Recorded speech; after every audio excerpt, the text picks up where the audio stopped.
Olá pessoal, tudo bem?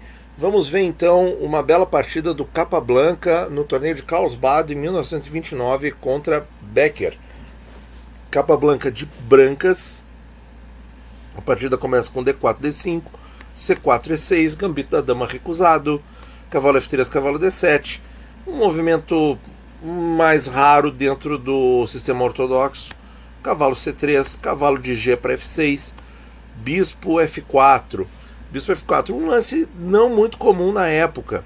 O pessoal jogava muito bispo G5, então. Hoje em dia se joga bastante bispo F4 contra o gambito da dama recusado. É um lance muito interessante, olha para C7, certo? E deixa o bispo aí numa diagonal ativa. Becker jogou D por C4 e o Capablanca jogou E3. Aí, pessoal, nas anotações antigas, e aí é muito interessante a gente comparar com o computador. O comentarista fala que não valeria a pena, que as brancas não ganham nada jogando cavalo B5 ao invés de E3, para mirar aqui o ponto C7, né? Viria bispo B4 cheque. A única defesa é obstruir o cheque com o cavalo. E aí vem cavalo E4 e ele termina por aí a análise, né? E aí a gente fica pensando assim, mas e o que acontece com o cavalo C7 das brancas? O jogo continua interessante para as brancas, certo?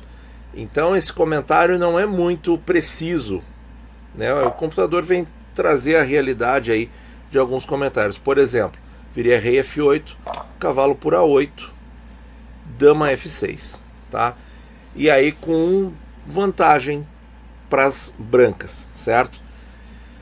Mas o que acontece? Isso aqui é uma posição tática, é uma posição complexa, né? O tabuleiro já está pegando fogo, né?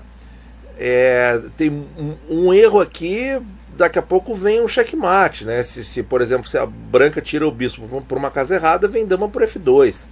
Então, quer dizer, não é o tipo de jogada que o Capablanca buscava, certo? Mas sim, teria jogo com vantagem para as brancas, jogando cavalo B5. Então por isso Capablanca jogou E3, tá? Outra possibilidade aqui é o E4, que eu acho bem mais ao gosto moderno, né? Hoje em dia essa jogada é muito mais comum depois que as negras aceitam o peão de C4. Bem, então o Capablanca jogou o E3, clássico, sólido, super tradicional. Veio cavalo D5, ameaçando o bispo e já propondo a troca do cavalo. E o Capablanca não se preocupa tanto com esse bispo de F4, que ele lembra um pouco o bispo da London, né? Só para vocês lembrarem, a London, D4, bispo F4, D4, D5, bispo F4, né? E muitos de nós já ficariam em pânico, né? Perdendo esse bispo para o cavalo. Capablanca, tudo bem, pode pegar. Ele retomou o peão, veio o cavalo por F4, e por F4, e ele jogou essa estrutura.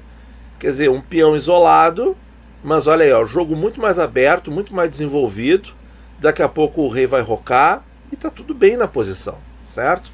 Bispo D6, G3 defendendo o peão, cavalo F6, roque, e dama E2. Olha, todo o desenvolvimento harmônico. Veio B6, torre de F para D1, bispo B7, de olho aqui na grande diagonal. O Capablanca seguiu conforme a receita do gambito da dama. Torre de AC1, A6, bispo D3. Como não tinha muito mais função aqui em C4, né? Estava olhando para E6 o bispo, faz mais sentido reposicioná-lo na diagonal B1, H7, para tentar olhar para o roque das negras. Veio bispo B4,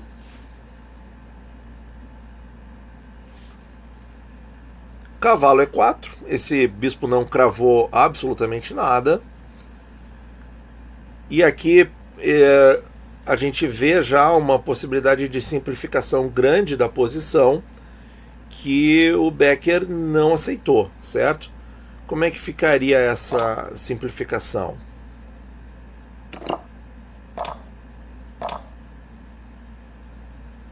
Dá uma vantagem bem mais interessante para as brancas. Aqui as brancas já estão com 71% aqui de chance de converter o ponto, certo?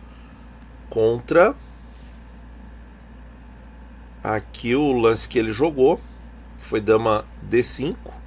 Aqui ainda, aqui no cavalo E4, perdão, cavalo E4, né? As negras poderiam ter tomado. Não tomando, a chance está em 61%, 62% para as brancas. Se simplificar, vai para 10% acima, né? Só que aí o nosso amigo Becker jogou dama D5, que é um lance muito atrativo.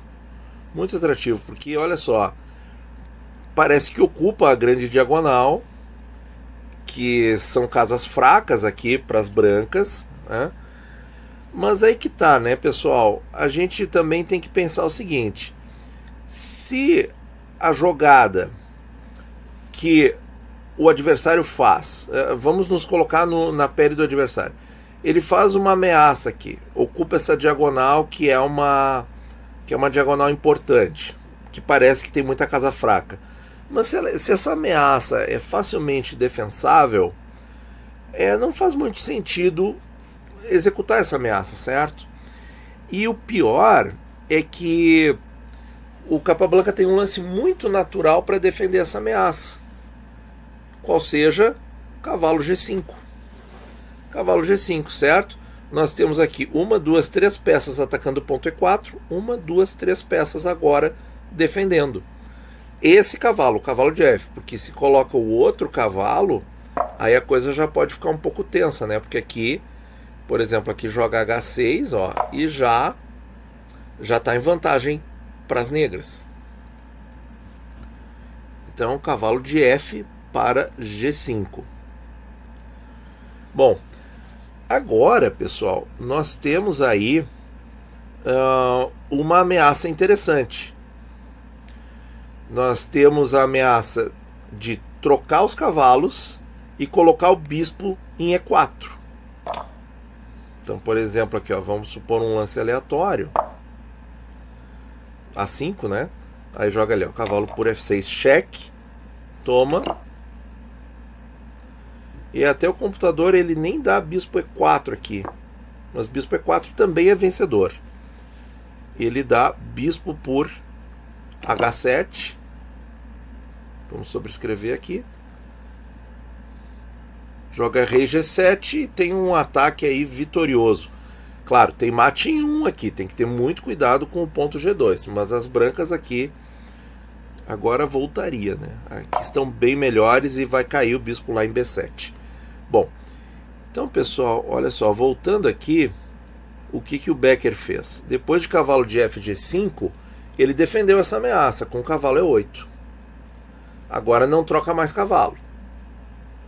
E agora, pode dar uma pausa no vídeo, tenta descobrir o lance do Capablanca. É um belo exercício.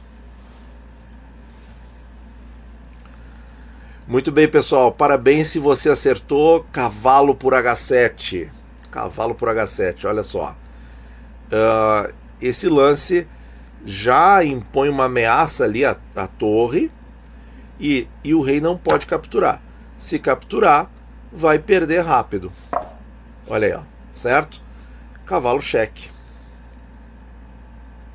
Já está perdido. Se é cheque duplo, tem que mexer o rei, ó. É o cheque do cavalo e do bispo a descoberto. Então, ou o rei H6 ou o rei H8 vai vir cheque de dama e vai ter mate em seguida. Muito bem, cavalo por H7. Becker jogou F5, atacando mais uma vez o cavalo. E agora, se tirar o cavalo sem dar cheque, ou sem dar cheque praticamente, né, vai levar o mate em G2. Olha aí, o Capablanca tá ali na ponta dos dedos, hein? Cavalo de HG5, não tirou o cavalo.